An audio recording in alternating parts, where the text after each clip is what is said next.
month later, the case took a surprising twist. Police arrested 35-year-old Joseph Clark in an unrelated case. During questioning, Clark admitted that he had robbed the restaurant and shot the police officer. I was the one that shot that police. But when detectives pressed him for details, Clark recanted. 5 months later, Tony Miller was convicted of armed robbery and assault. He was given a sentence of 20 to 40 years in prison. I absolutely did not commit the robbery or the shooting of the police officer. And I would never do anything like that.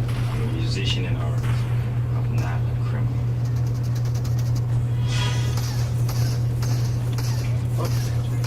Tony Miller is now a free man.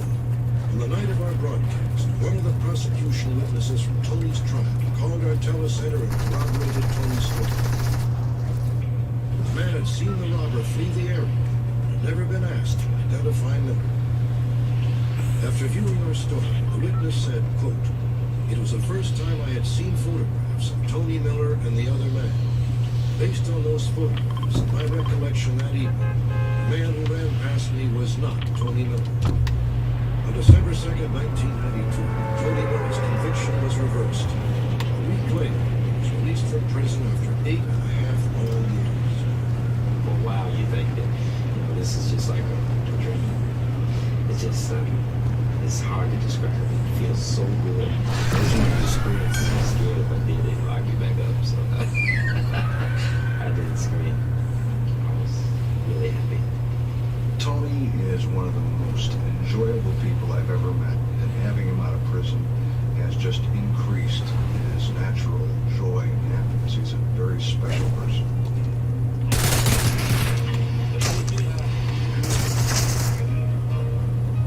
When you know you're in it, there's no doubt about it. Your mind is your you know what? You can't give up. Especially when you have support of your family.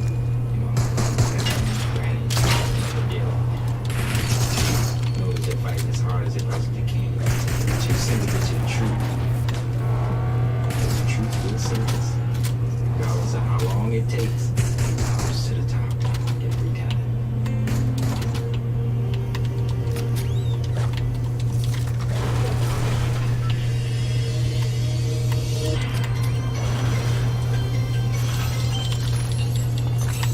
In a city as large as Philadelphia, police operators receive literally thousands of reports every day regarding possible criminal activity. Most of the calls are routine. Some are so unbelievable, even the most world-weary detectives can be taken by surprise.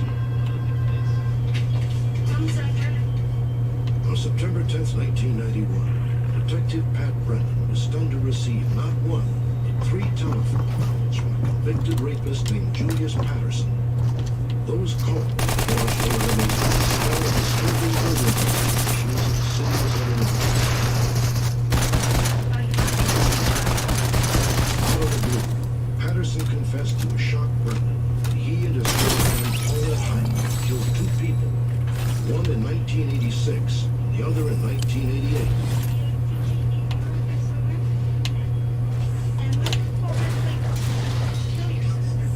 Incredibly, Patterson admitted that one of the victims was his own sister. He even revealed where her body could be found.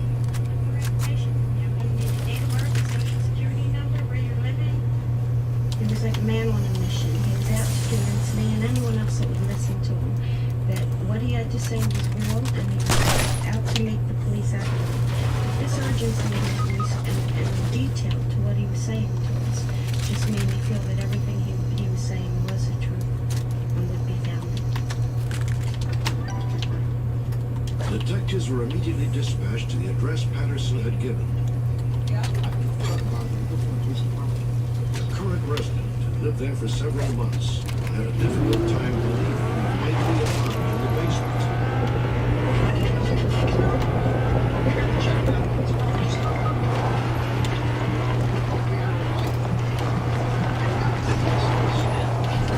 Patterson told detectives to look for a small patch of cement.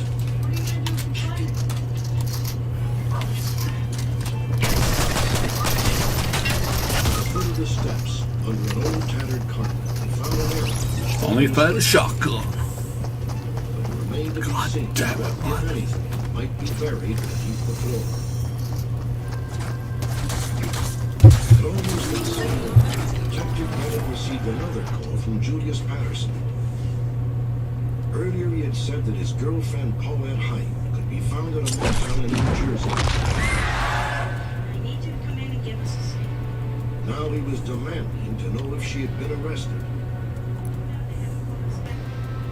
Once I confirmed for him that detectives were at the crime scene and that there were detectives Alright, that then. he stated he would call back. He hung up the phone and he never called back. Search ammo boxes. That's easy. Using sledgehammers and shovels, the anxious investigators began to excavate. Soon their worst fears were confirmed.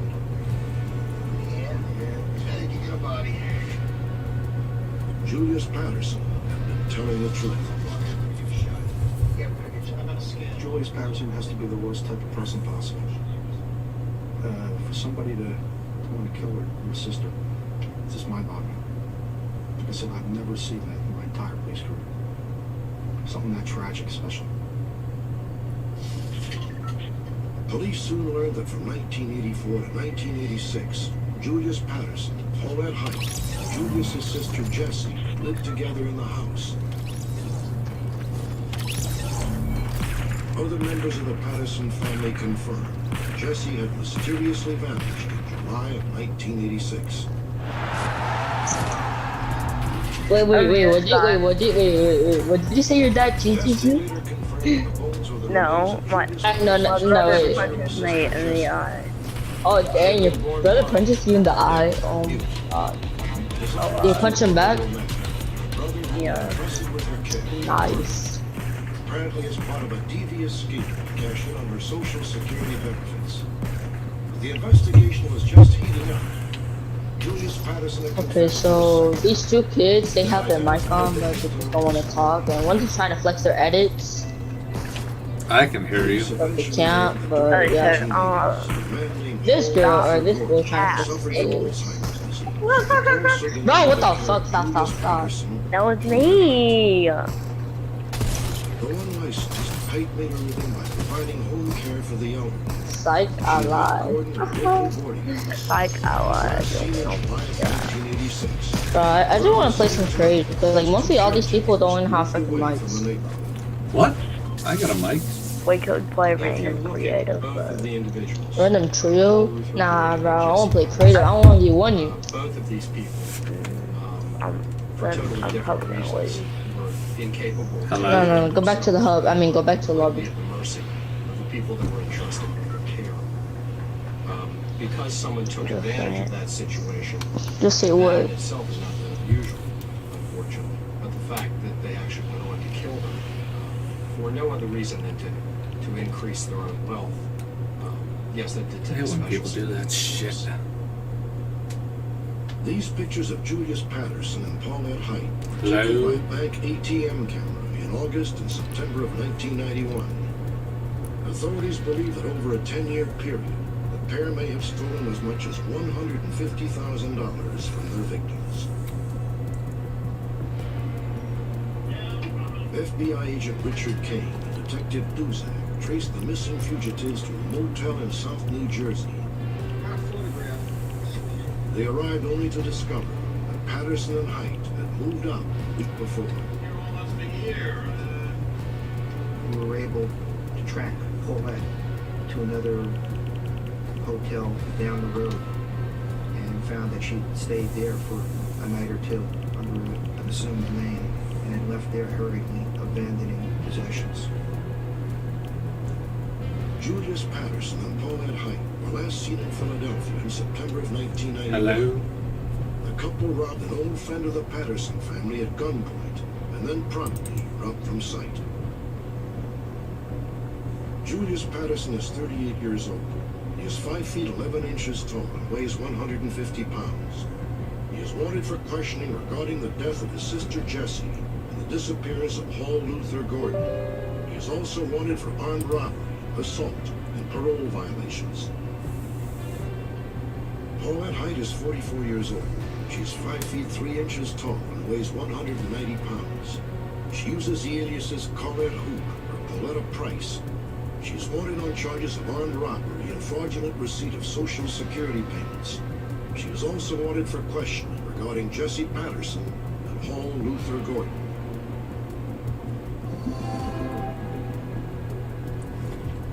Hello. Coca-Cola flavors. Are you saying it's possible for a Coke to be part cherry and part vanilla? Hello. I know Coke flavors are almost. Hello.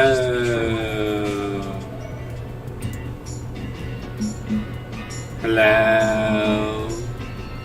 Alright, let's try this. Welcome to my planet. Try if that works.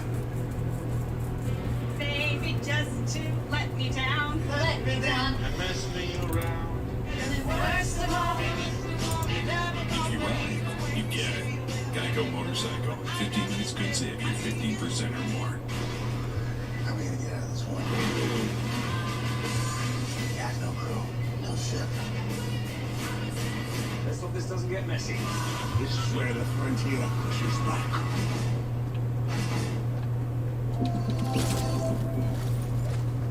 Following our most recent broadcast of the story, a former employer of Paulette Height called our phone center to report that Height had been working at a fast food restaurant in Cliffside Park, New Jersey, under an assumed name.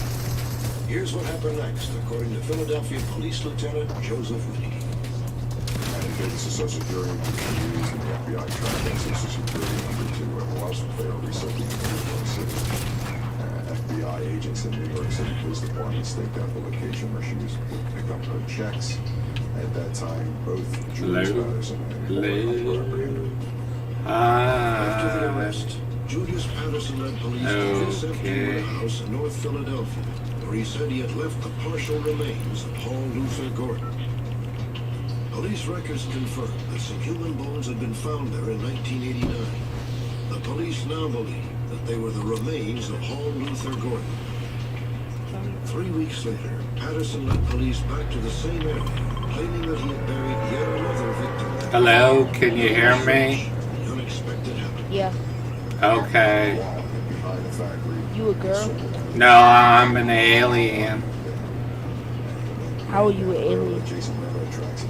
I'm from Mars. It's a street.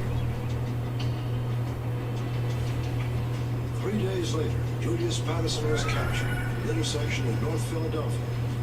When he was apprehended, Patterson was standing at a bus stop wearing severed handcuffs concealed under a coat.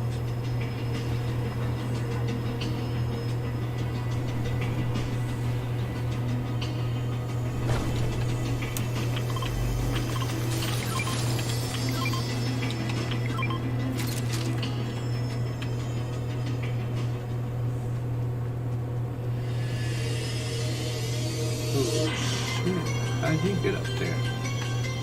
Hello? Sometimes in the most unlikely elements comes a tantalizing mystery, and confirmation that the truth is stranger than fiction. The mystery might start saying That this, didn't help. broken down. Who could guess what the old trunk might contain, or it might lead?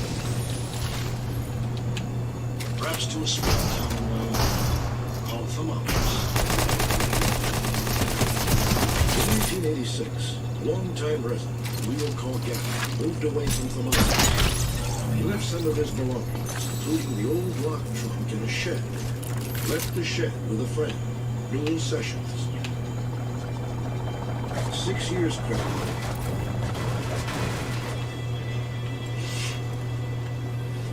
Finally, Newell couldn't stand the suspense another day. Let's just see what's in here. Don't tell them what we'll find. Ah, goodness. Human. Shoot. What do you think about that? It's been in there a long time. Nobody could believe that we had uncovered a human skeleton. There wasn't too much said at that time.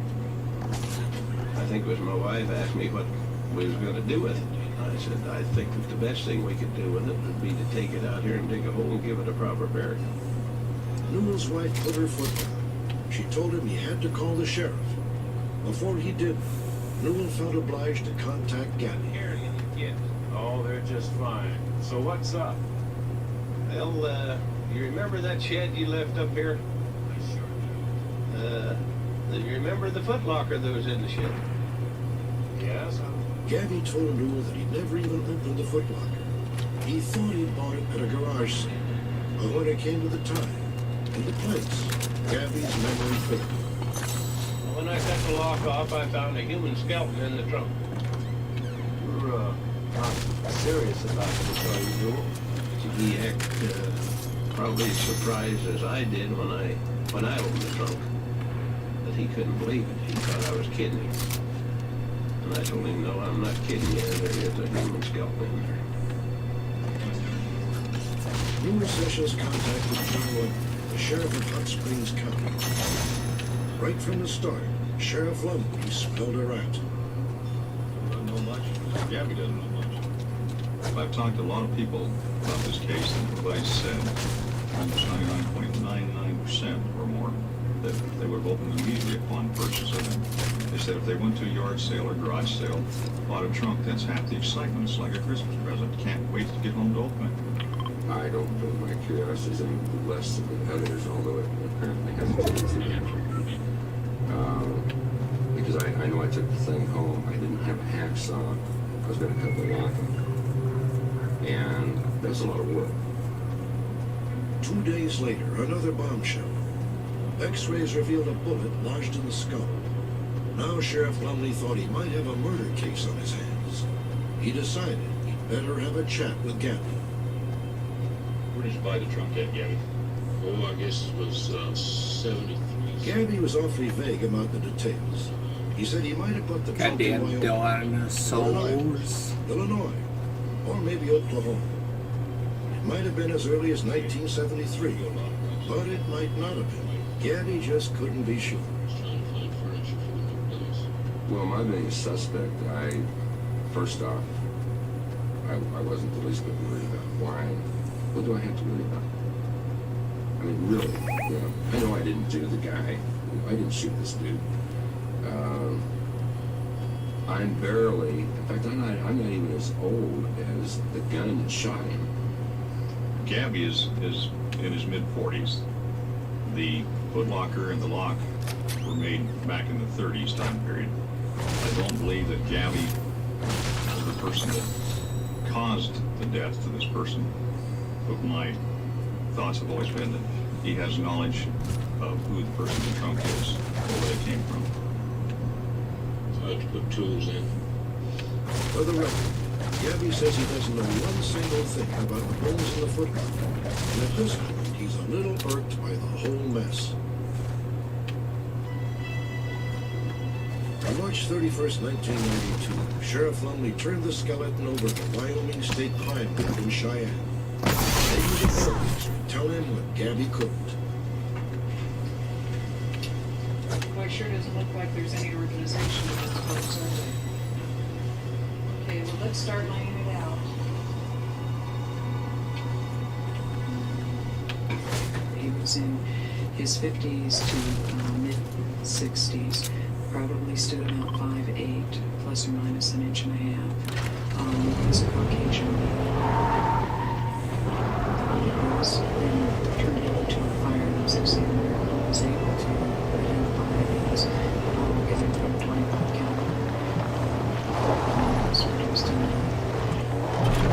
early 1900s, 1904, and available in 1908.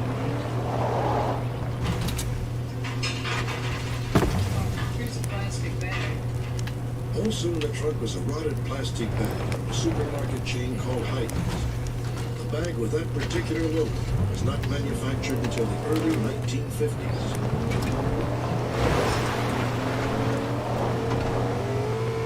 The investigators figured the skeleton had been buried once, only to be dug up and crammed unceremoniously into the footlocker. In an effort to identify the victim, Sandra Mills fashioned a three-dimensional reconstruction in clay. result is uncanny. Only the eyes and hair are guesswork. Otherwise, this should be a good likeness of a man who somehow got a bullet in his head sometime after 1908. Strangely, both of his lower hand bones and one hand were missing. In a short case, there were several nicks, which might have been made by bullets.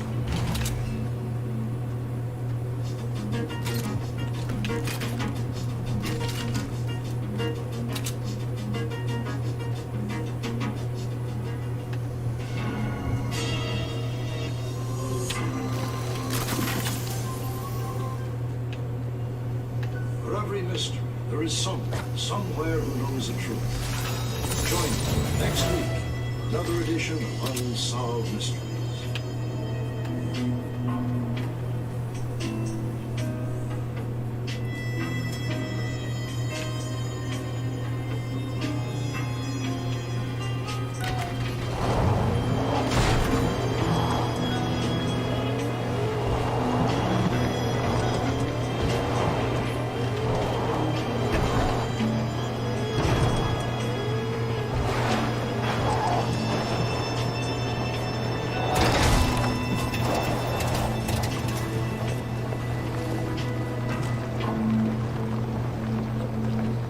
I'm out of gas.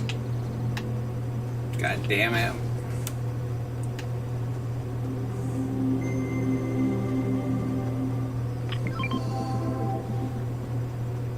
It's a fact. We use our internet and TV more than ever, with most of us spending nearly 7 hours a day online. So it's no wonder thousands of families are switching to Spectrum, because most families have up to 8 connected devices. Spectrum Internet gives you the starting speeds you need. And when it comes to TV, we're watching more than ever. In fact, 80% of us watch TV every day. Spectrum TV lets you catch all your favorite sports, news, and more live. Switch to Spectrum Internet and TV for $44.99 a month each with no contracts. Call 833-506-4499. Is it sweat or tears? Well, it's a hot summer day, so there's a good chance it's sweat. But look at him. He seems deeply moved by turning a wall of old shingles into something beautiful. So it could also be a tear of joy. Sweat. We'll go with sweat.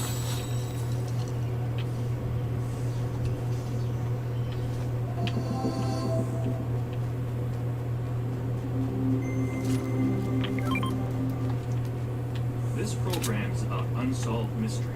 Whenever possible, the actual family members and police officials have I got us participation in 3 relaying the med cause. What we're about to kits. see is not a news broadcast.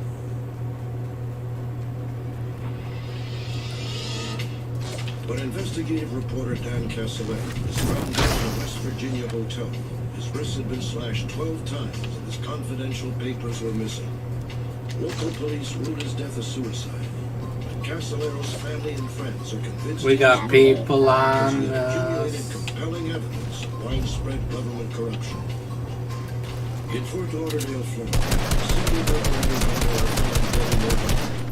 a neighbor, John Purvis, is convicted of murder and sentenced to life in prison. With the help of unsolved mysteries, Purvis is now a free man. And 2 others, on charges of first-degree murder. Also, the authorities need your help. They want to identify and capture a man who attacked an elderly man. Join me. Perhaps you hold a crucial clue that will solve one of tonight's unsolved mysteries.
what seemed like an ordinary Saturday afternoon in the summer of 1991, a housekeeper at the Sheraton Hotel opened room 517 for routine cleaning.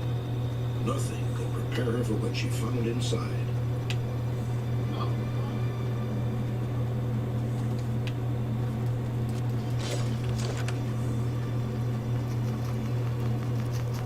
Lying in a tub of bloody water was a guest registered to the room. Clearly, the man was dead. The housekeeper discovered the body of Danny Castellano, 43-year-old investigative journalist from Fairfax, Virginia. Within minutes, Fairfax police were called to investigate. In the room, they found a brief suicide note which read, "To my loved ones, please forgive me, most especially my son, and be understanding. God will let me in." God damn it. Thought I had it. In the bathtub, police recovered a single razor blade. In court, Castellaro's wrists were slashed 12 times.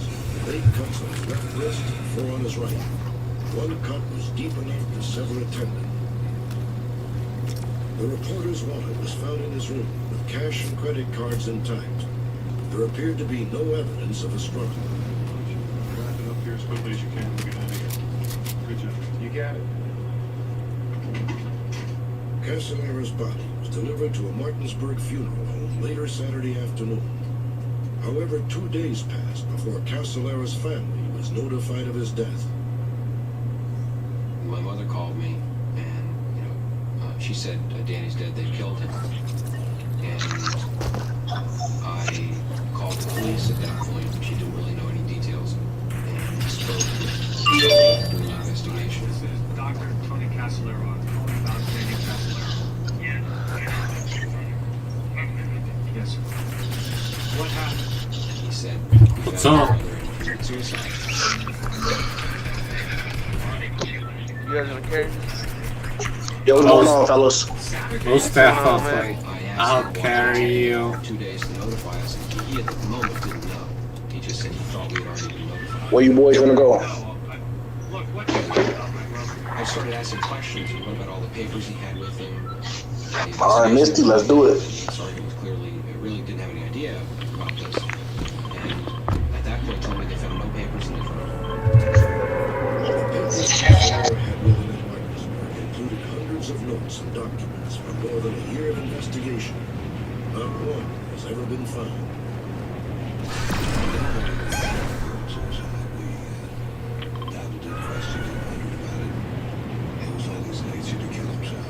Suspicious from the first. Tell them to do what we did get to. Suspicious circumstances surrounding the investigation of his alleged suicide. Danny Castellaro's fear of blood tests, another minor medical procedure, was well known to his family. They found it incomprehensible that he committed suicide by slashing his wrists a dozen times. Just days before his death, Danny Castellaro enthusiastically told friends he was close to breaking the story that had consumed him the past year. It had started as an inquiry into computer software theft. It soon mushroomed into a broad investigation of government corruption that Castellaro believed implicated U.S. Justice Department officials. Many suspect that Castellaro was silenced because he had found out too much.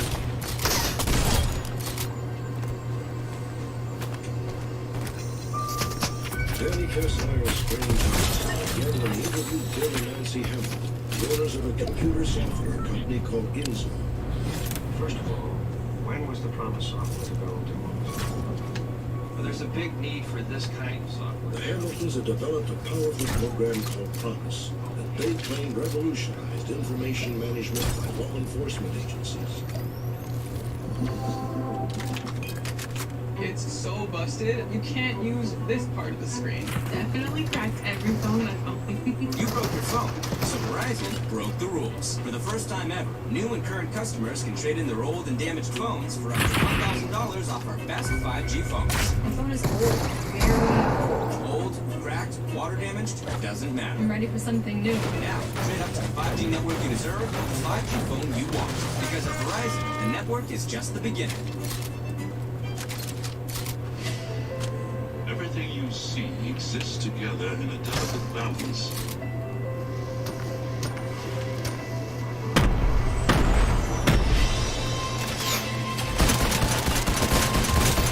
It's the trees, the birds in the trees. Show them respect. We learn what is wonderful about this stunningly beautiful and amazing planet.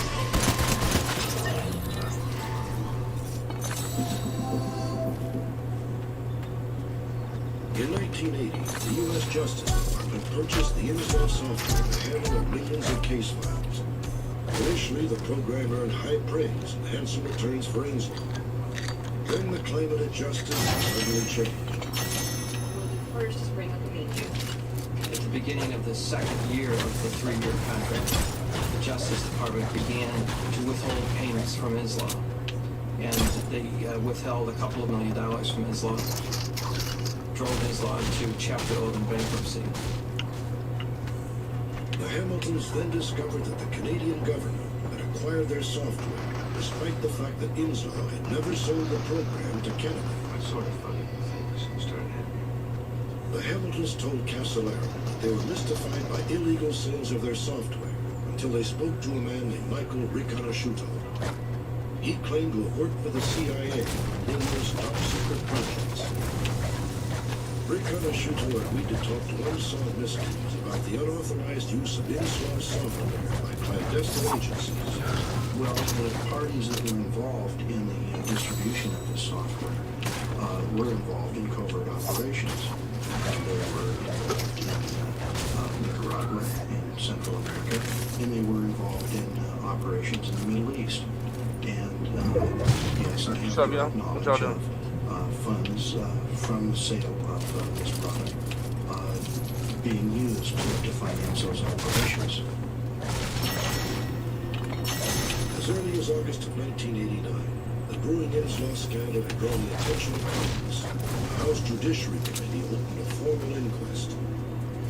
The report describes the committee's investigation and the serious allegations that high-level Department of Justice officials were involved in a criminal conspiracy to force Inslaw, a small computer company, out of business. Michael Riconosciuto began telling his story to the investigators. Within a week of submitting his sworn affidavit to the committee, Riconosciuto was arrested on drug charges by agents of the Justice Department. He is currently being held in federal custody in Chicago, Illinois. While the drug conviction taints Riconosciuto's credibility, the committee also heard from a witness with impeccable credentials, Elliot Richardson. Now legal counsel for the Hamiltons, Richardson was Attorney General under Richard Nixon. In 1973, Richardson had resigned rather than participate. I got people on me. Who's that? You sound like a robot. In the case of Inslaw, a spreading radius of circumstantial evidence which outer reaches entails a far more sinister kind of conspiracy than the Watergate.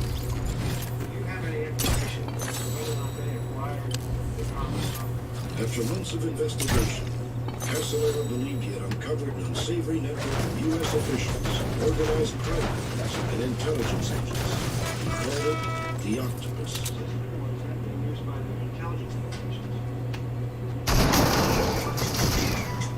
Casolaro claimed the Octopus was at the root of not only the Inslaw affair, but the Iran-Contra scandal, BCTI, BNL, even the now largely discredited October Surprise.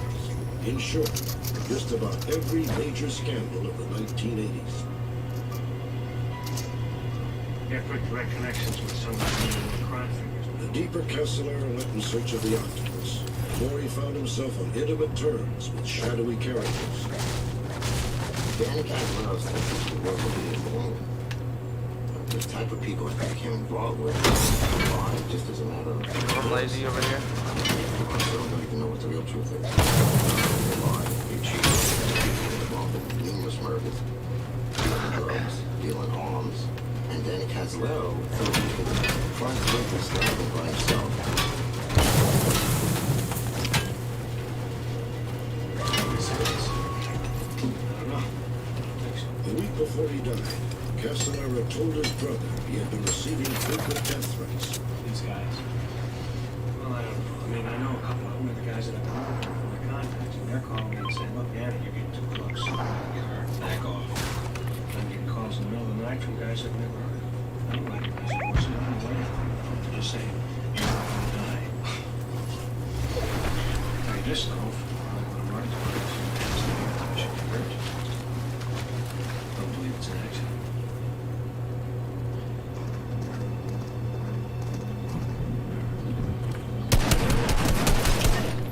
With briefcases full of notes and documents, Castellara arrived in Martinsburg to meet with several informants and conclude his investigation.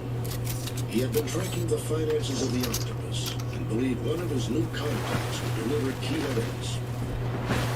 Danny had a source there inside the IRS's computer data center that was giving him hard copy printouts of IRS information on certain specific targets that Danny was after. That'd be right in front of me. You are? Danny Castellaro?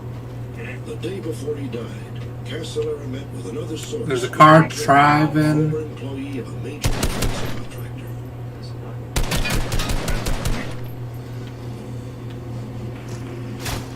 Driver's license. Motherfucker. According to Turner, he handed over paperwork documenting corruption that Castellara believed was tied to the Octopus. Within 24 hours, Castellara would be found dead. Turner's documents would disappear, along with the rest of Castellara's papers. In response to the controversy surrounding Castellara's death, authorities in West Virginia convened a formal inquest, including a complete autopsy. He says to medical examiner for the state of West Virginia. He said, well, you know, he's already been involved, and that's going to make it a little difficult. And I said, what are you talking about? He's already been involved. He said, well, he's following apparently already. He said, you didn't do that? I said, I'm still doing that. I said, Got that one now? you didn't give any permission. I said, is that how it's what's supposed to happen? He said, no, that's not. He said, but we'll just have to look into that.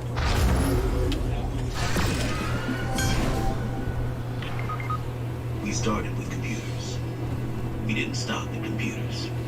We didn't stop at storage or cloud. We kept going, working with our customers to enable technology that would guide an astronaut back to safety and help make a hospital come to you instead of you going to it. Bro, I swear to God I did not press that button, but okay. So when it comes to your business, Come on, I just got you. we'll stop at nothing. Thank you, sir. We may be in a touchless world, Thank you very much. but we can still touch people's lives by staying in touch and showing you care. Because now, each time you order online or tap in store with your MasterCard at restaurants and grocery stores, MasterCard will donate to Stand Up to Cancer, one precious cent at a time, up to $5 million. Together, we can start something Why'd priceless. the other guy leave?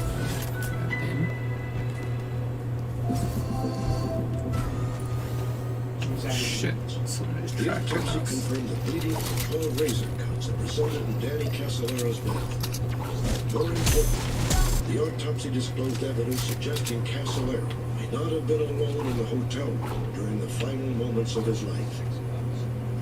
Flexor surface of the left wrist. I was told there were no signs of any struggle. There was, on the actual autopsy report, described a bruise on the arm and a bruise on the head, which were never accounted for. Additionally, the tips of 3 fingernails were missing from one hand. You know, the other things things can happen and just accept things. But this, they did not tell us that he had bruises on Castelara's retook, and the plan for his death by a professional cleaning crew. It was important. The previous God day, damn it.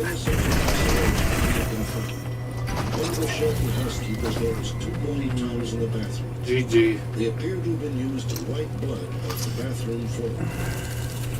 The question of who tried to clean up the floor with the towels was has never been addressed by West Virginia authorities. The police reports of the investigation are certainly not professional. Fingerprints get lost, messed up. They drain the tub without a strainer. Sloppy work. What were the pals doing underneath the sink? And police did not check them. Police have a rule in this country. I mean, government people have a rule. When they screw up, they cover up. Sad but true. Do I think they covered up here? Yes, I do. There's enough evidence that he was murdered so that there should have been a much more intensive investigation than there has been. I don't know enough to know for sure, but all that I do know makes me believe that it was more likely that he was murdered than that he committed suicide.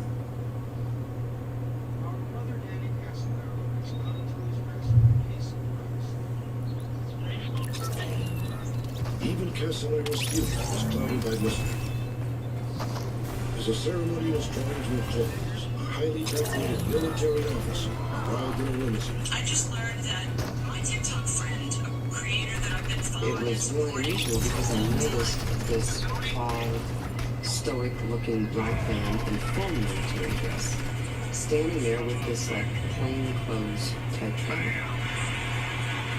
Just before the casket was lowered into the ground, a military man carefully placed a medal on the casket lid.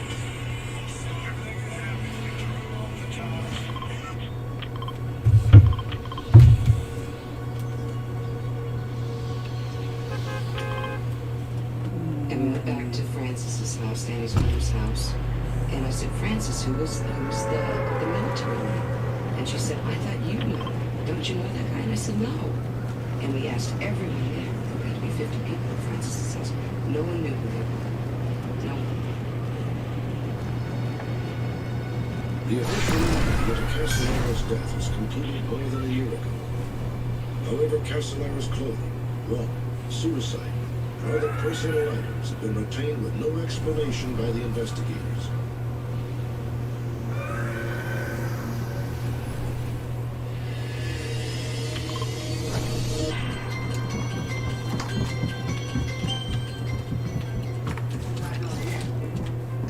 Meet the O'Neill children of Southern California.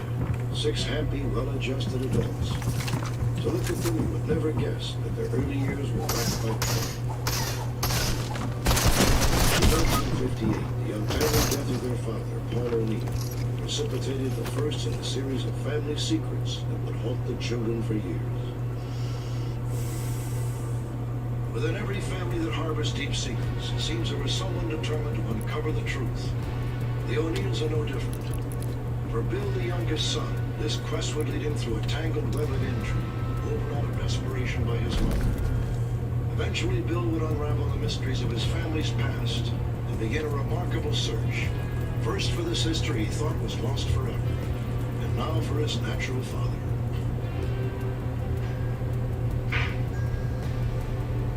Bill O'Neill's personal odyssey began in adolescence. Throughout his childhood, he was plagued by nagging, inexplicable loneliness. I was pretty to myself as a kid. I mean, I didn't have like a great deal of friends or anything like that. Pretty much just sat in front of the TV a lot of the time. I was told from the earliest that I can remember that Hugh O'Neill was my father, and I was the last child born by him before he passed away. I felt it inside, though, about feeling a little bit different. You know, with the other kids growing up, I was the only one with hazel eyes, and everybody else had these bright blue eyes. My skin was more like an olive skin, where they were fairer skinned. Not that anything was ever said to me or anything like that that was different than anybody else. Like, my mom didn't treat me any different. Just a feeling inside, like something was lost.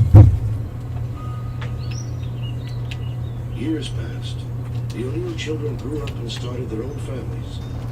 In 1983, Bill's older brother Tim journeyed to Chicago with his wife and child to visit his father's gravesite for the first time.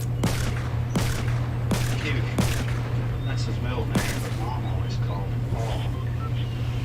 When we got there, we found that the date of death on my father was December 20th of 1958, which made it impossible for Bill to be one of his children.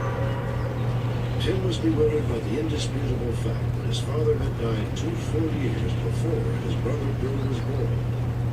When he returned to California, Tim went to see the only person who could sort out the baffling discrepancy.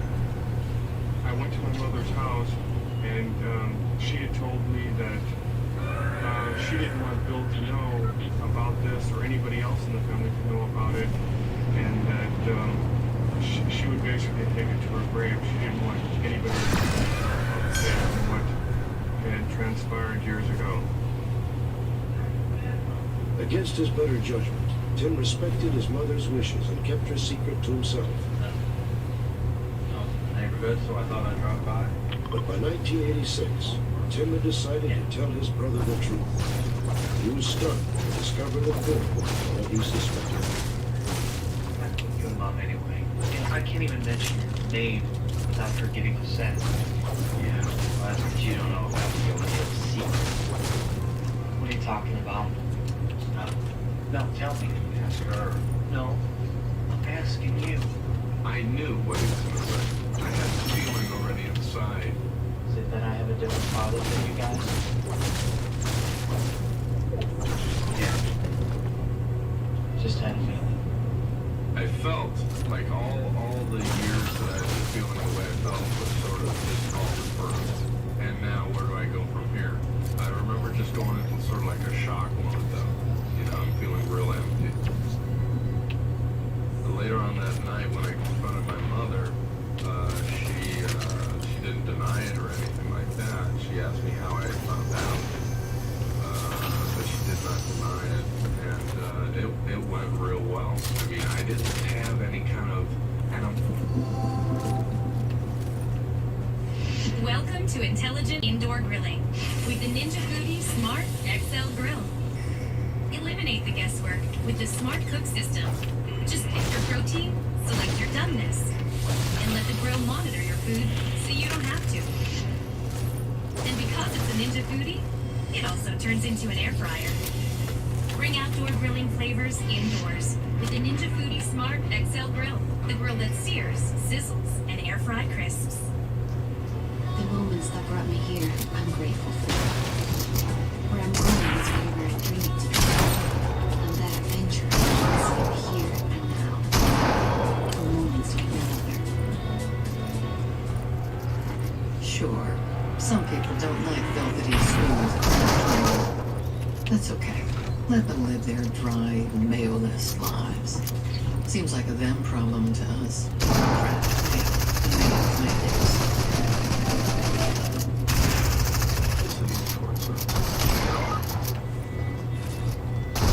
Bill's mother told me she had met Paul O'Neill in 1953.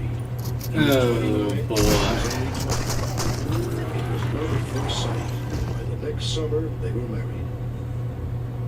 Over the next 4 years, Paul and Lynn had 3 children, bought a house in Chicago's South Side.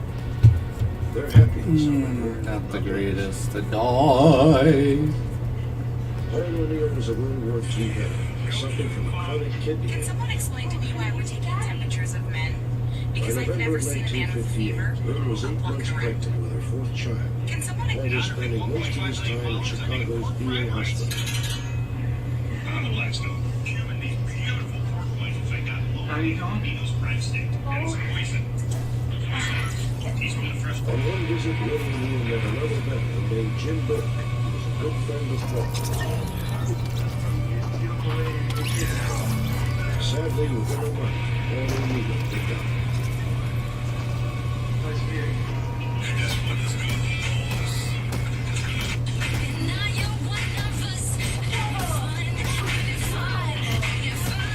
It wasn't long before Jim Burke became a familiar presence in the hospital.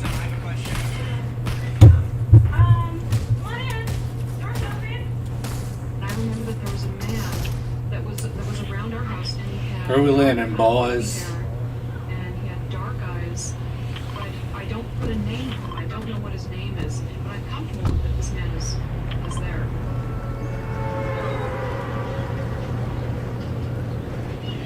summer of 1959, Jim Burke moved to Southern California. Lynn and her children soon followed. A year later, September of 1960, Lynn gave birth to Bill. The next year, Lynn became pregnant again, but her relationship with Jim Burke had begun to deteriorate. By the time the child, a daughter named Peggy, was born, Jim was completely out of the picture. I believe that they didn't get along well, and they didn't see eye to eye on a lot of things, and it was a rough time. But to my knowledge, Jim didn't leave just because he wanted to leave. He left because they mutually decided that they should separate. Watch your brothers, please. Lynn struggled to support all 6 children by herself, compounding the difficulty with Peggy's health problems. She suffered from an ailment called failure to thrive and was in constant need of medical attention. When Peggy was 11 months old, Lynn told the other children that she was sending her to the hospital. Peggy would never come back. All of a sudden, one day, they were going to keep her for a while to observe her. And then later on, we were told that she had passed away. In 1980, Bill's mother Lynn revealed another shocking family secret. The youngest daughter, Peggy, had not died. She had been given away.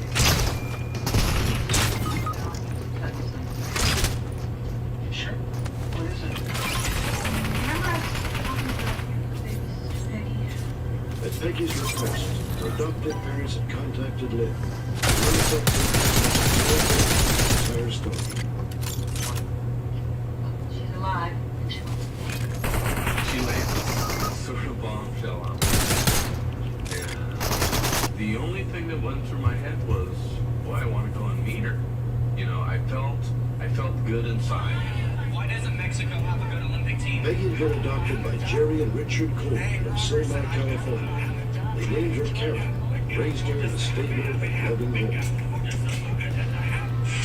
I got her adopted parents' phone number from my mom. I wanted to find out, like, you know, what she like, what she was growing up, different things like that. Because I wanted to, because we'd already set up a meeting to meet like a week and a half or so later, but I couldn't wait. With mounting anticipation, Bill called Peggy's parents. He never expected his sister to answer the phone. I was calling her parents just to talk to her parents and get a little insight on her. So when she answered the phone and told me, "Hi, this is Karen, your sister," I just went, I'm not ready for you. I'm not ready to talk to you. I don't know what to say to you. That's exactly what I said to her. I think it was.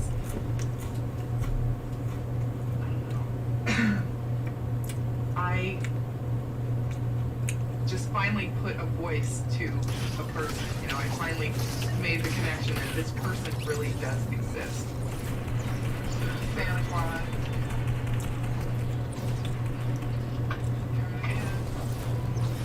Squirrel. In the 3 years since Bill and Karen What's up? they had become as close as any brother and Good. sister. Where we The dropping? entire O'Neill family has welcomed Karen sure with about open that. arms. Let's go, Now Slurpee. she and Bill have set their sights on one I'm family down. goal, finding a natural father, Jim Burke. Yo, yo.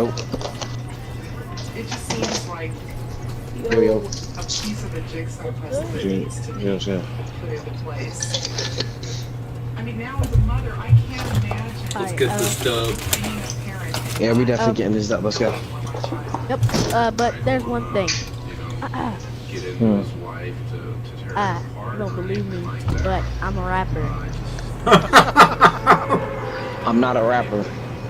I said I'm a rapper. You know, I know. to have him know that Um, I'm okay, that Karen's okay. making a rap for us? Like, why'd you mention it? Yeah. I just want to mention it because like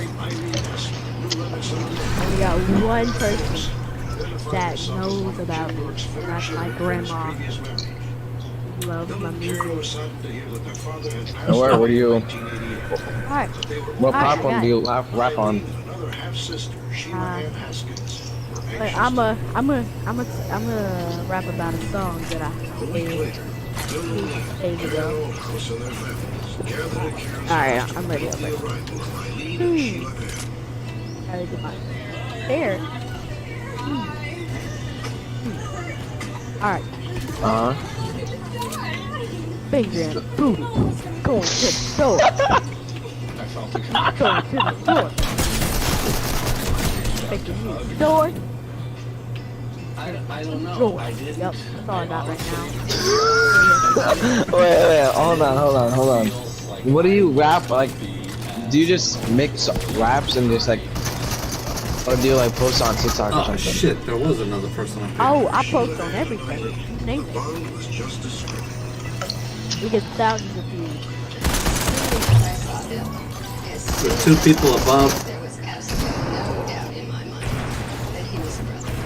Yeah, I got a couple people on there. Alright, I'm on my way. Don't worry about it. I'm scared. I'm practicing. I mean, if y'all want to hear another one, I can. Yeah. There's people on me right now. Later that afternoon, Bill and Karen sat down with their new sister.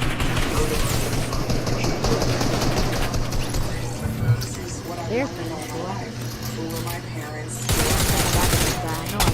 my brothers and sisters, things like that, and it's exciting to finally He's my boss. to touch them, to get to know them. Oh, I was. His lifelong feelings of isolation. He's one issue by the way. There's a guy right here. Oh! That So I understand. Yeah, you know, get some pictures, get some more information about our dad. It wasn't like that. It wasn't like that at all. It was more, it was just a inside warm feeling that everything was now complete. This case scenario I got here.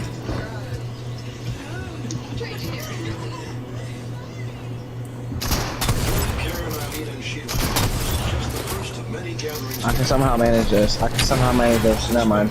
GG.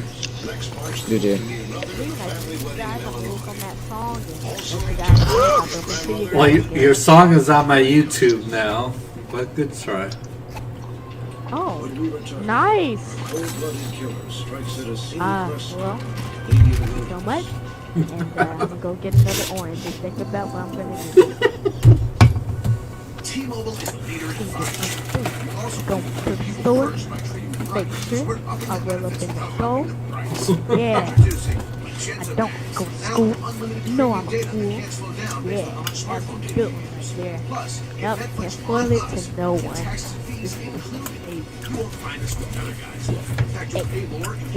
Yeah. Going into school. Hey, I'm gonna shoot it up. Yeah. Yeah. Learning my ABCs. Nostalgia has its place. This is for a different breed of rider. Chasing what's down the road untraveled. We're not outlaws. We're outliers. Done sitting in someone else's circle. Be unlike everyone.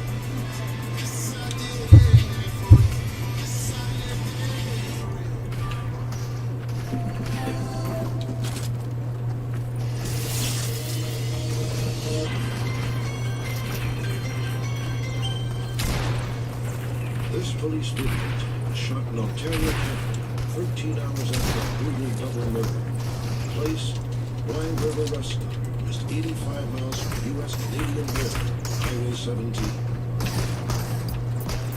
We were looking for a place to stop, so we saw this rest area.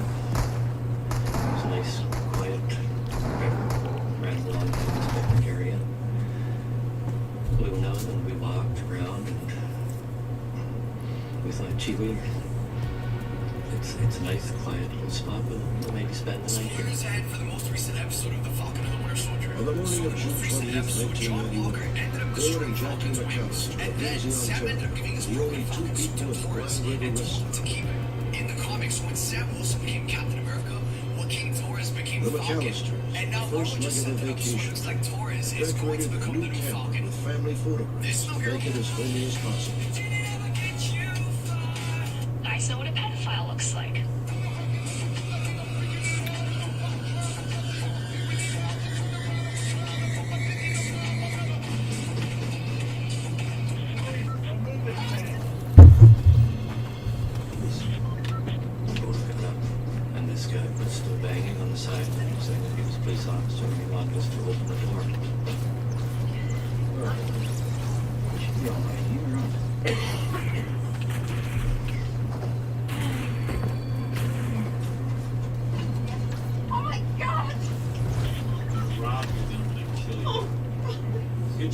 get the purse. Get your purse. We'll give him a place. Hello. Do you want my ring? It's valuable. Put it in there. Hello. Let's go to Sweaty. We won't tell him. Okay.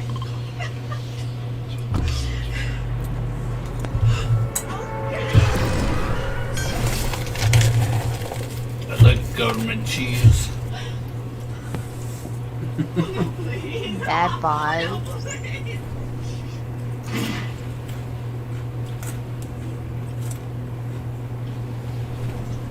She fell.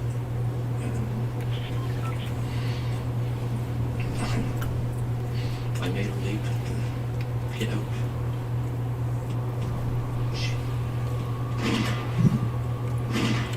I rolled underneath the motorhome, and I noticed another car had driven in to the rest area. And this guy got out and was standing beside the car.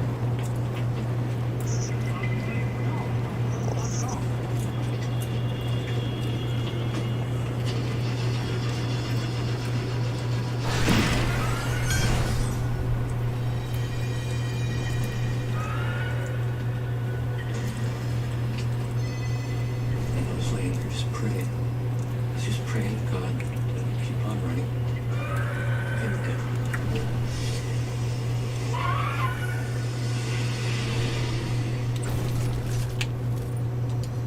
So they went by and rode back up in their motorhome. From on the highway.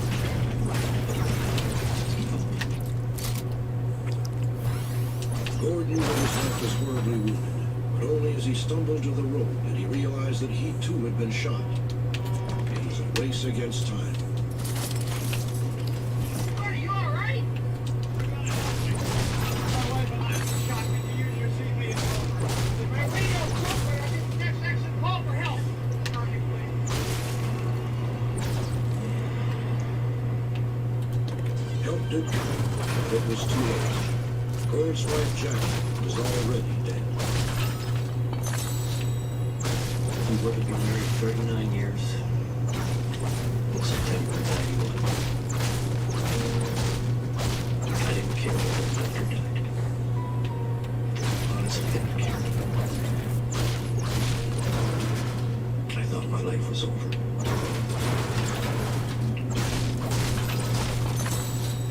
Got lived off long Christmas. Started to carry on by herself.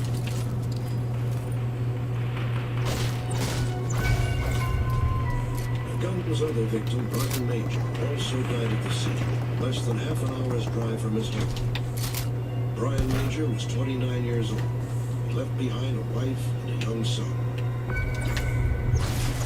5 days after the murders, Ontario papers published a police artist drawing of the gunman based on Gordon McAllister's description. Shortly thereafter, a witness came forward. The witness said a blue late model van peeled out of the Blind River rest area and headed straight toward his car. Good job, fellas. Good job. The man continued dead I almost died to the AI. Sudbury, Ontario. Don't die to the AI. The witness timing about what he saw and the account of Gordon McAllister certainly leads me to believe that either that van was the suspect's van or somebody in the rest of they had left quickly. The witness had not seen whether the van had Canadian or U.S. license plates. Police checked out more than 3,500 blue vans on both sides of the border. Nothing. The fortunate situation here is that we do have a survivor. Gord McAllister survived his wounds, and hopefully he can begin to go someday. After going through hundreds of mugshots to limit harm, police turned to a sophisticated new technology, hoping to improve the original rough sketch of the crime. It's close. That's close.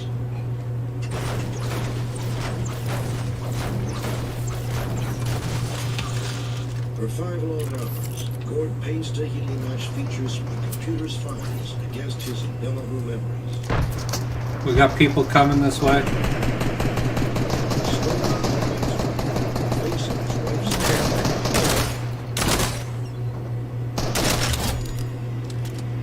Aha, jackass, I got you.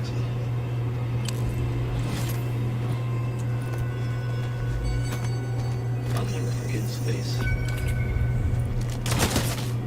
It wasn't a war we got mad. There was no resistance to this guy. He just said he was going to kill somebody. For no reason. I thought it was going to after me because I'm sure people.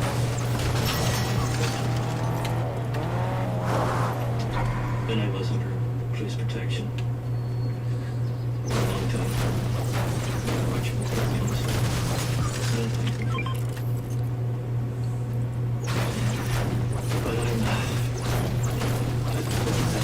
But Where'd the fourth person go? God damn it, I can't even do that shit.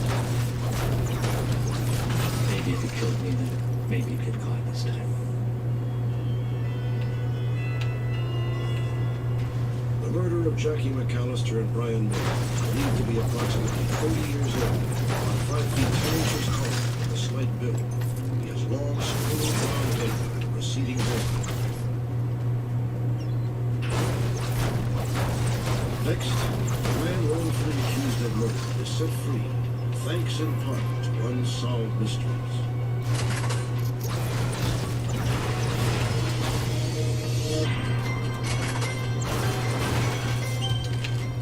You're about to see the story of a man who suffers from schizophrenia. Nearly a decade ago, he became the victim of the judicial system, unjustly accused of a heinous crime and in prison, while the real perpetrators walked the streets scot-free. On November 8, 1983, That's somebody on me. police in Fort Lauderdale, Florida, converged on the home of Susan Hamley. They were responding to a frantic call from one of Susan's friends, who said Susan had not answered her phone for days. Susan was 38 Government years cheese old, needs us. divorced, a mother, but a Shane. Susan Hamley was found dead on her kitchen floor. She had been sexually molested, strangled, Pickaxe him! Oh. and finally stabbed through the heart with a carving knife. Susan had been dead for several days, during which time a second, nearly unspeakable tragedy had occurred. Susan's daughter, Shane, had died from dehydration. Alright, Police let's see recovered what the two next crucial report pieces is. of evidence at the scene. A bloody carving knife with no fingerprints on it, and red human hair. The next day, detectives canvassed Susan's neighborhood. 2 doors away, they questioned 66-year-old Emma Jo Barnett and her 42-year-old red-haired son, John Purvis. I knew her a little bit. Oh, good. Well, if my mama can come with me. Would you come with me, Mama? John's mother went with him to the station, but was not allowed in the interrogation room.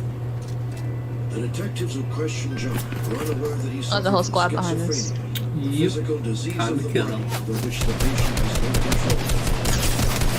Schizophrenics often cannot tell the difference between the real world and the delusions at play. Circle's kind of. Oh, they got cars. That'd be amazing. I just barely knew the girl at all. Then my mother came up and she busted in the door and she said, "You have no right to interrogate my son like this." She said, "My son did not kill the girl. We don't know who killed the girl. Why aren't you out looking for the real victim?" Alright, time to go grab the That's what taxi. she told him when she busted in everything. You get your hand on him. If you've got something on it, lock him up. We don't have anything. Well, then let it go. Come on, get up. Let it go. Let's go, let's go! John's mother took him in tow and stormed out, but the police were determined to question John Purvis alone. Government cheese, let's go, man! Their chance. It's in the truck. Patrol class was brought to the station to administer a personality test using TAT cards. These cards feature ambiguous drawings which require interpretation. One of the cards elicited a most unusual reaction. And nothing up there. Just me. Do I have to go to jail or can I go to hospital? I remember even feeling intimidated because he showed such a strong reaction. You think I did it? And after saying several times, do you think I did it? Do you think I did it? And I said, I don't know, because I didn't want to use any leading comments. And he said, I killed her, I liked her, and then implied that she did not respond to him in a favorable way. Subsequently, Purvis also confessed to the police. There's like 2 raptors. Don't touch the Down raptors. this. I'm not trying to touch them. They're like right down They the hill. will attack your ass. Yeah. They worse than the wolves. Got a lot of health too. At the trial, only the confession to Dr. Class was allowed into evidence. Even though that confession did not match the details of the crime, even though John Purvis's hair did not match the hair found at the scene, he was convicted of murder. You should subscribe to my YouTube channel. I'll look at it. For 8.5 years, John Purvis languished in prison. His appeals exhausted, his case apparently hopeless. In 1987, the new defense attorney was assigned to the case. Last spring, he contacted Unsolved Mysteries. We filmed John Purvis's story, and interest in the case was renewed. The Fort Lauderdale police reopened their investigation with stunning results. Alright, we're gonna go on the bridge. Oh, shit. On Susan Hamley's ex-husband, Paul, a wealthy real estate developer in Aspen, Colorado. At the time of the murder, Paul Hamley was in Aspen. They're shooting southeast. Oh yes, I see it. Oh yes. Following up on a tip they had received in 1985, the Fort Lauderdale police came to believe John Purvis had not killed Susan Hamley. In return for immunity, a man named Robert Beckett confessed that he and an accomplice, Dr. Cyril, had been paid $14,000 to murder Susan. The man who hired them was Paul Hamley. His motive? To avoid paying nearly $185,000 in alimony. In the bottom. In January of 1993, Paul Hamley and Paul Cyril were arrested. That same week, after 9 years spent in prison for a crime he did not commit, John Purvis was released.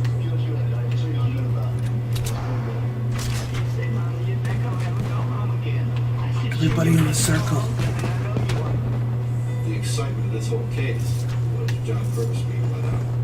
And it's one of the most circumstantial cases we in Fort Lauderdale have ever probably had anybody convicted of. Well, I can't sit here and think of any other crime that a man was convicted of such circumstantial. But the problem is, everybody believed it. You know, I can't blame anybody. It was just a very, very unfortunate mistake. January 24th, 1993, John Purvis was officially exonerated in a formal hearing. He is now back at home with his mother. Paul Hamley and Paul Cyril have been charged with 2 counts of first-degree murder.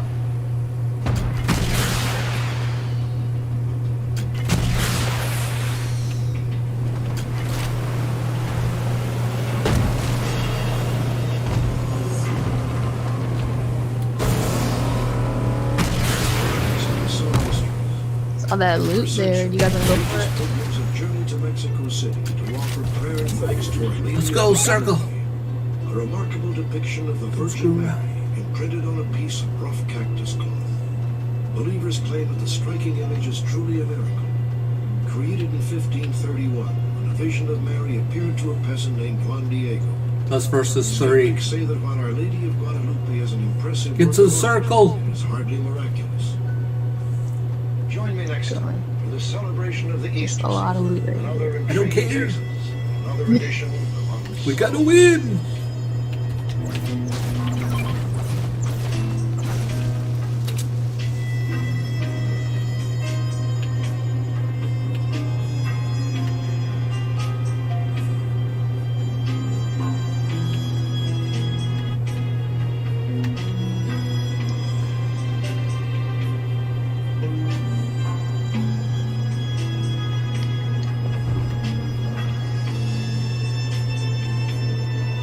They're straight ahead. I hear that. They're building. Anybody got arrows? Yeah, yes, please. Thank you.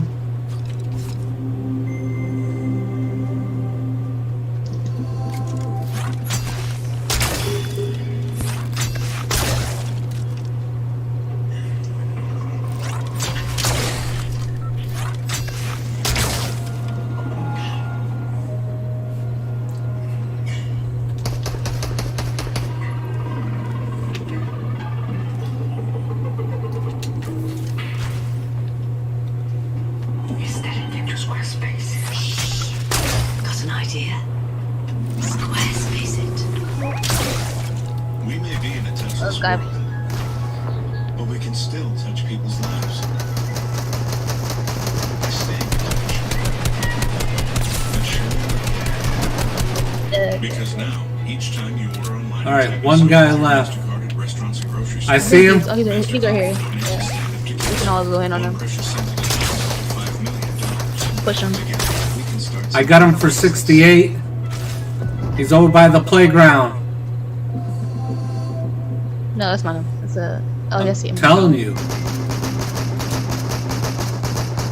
31.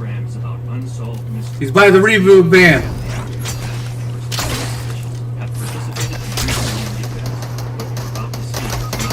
Dang, he's wetted. He's wetted. Got him! Good job, fellas. Tonight, two unusual mysteries to commemorate the spirit of the Easter season. Good way to end the day. She is known around the world as the Lady of Guadalupe. You too. A beautiful actress. Subscribe to my YouTube channel, Tales from Western New York Gaming. Religious pilgrims have come to Mexico City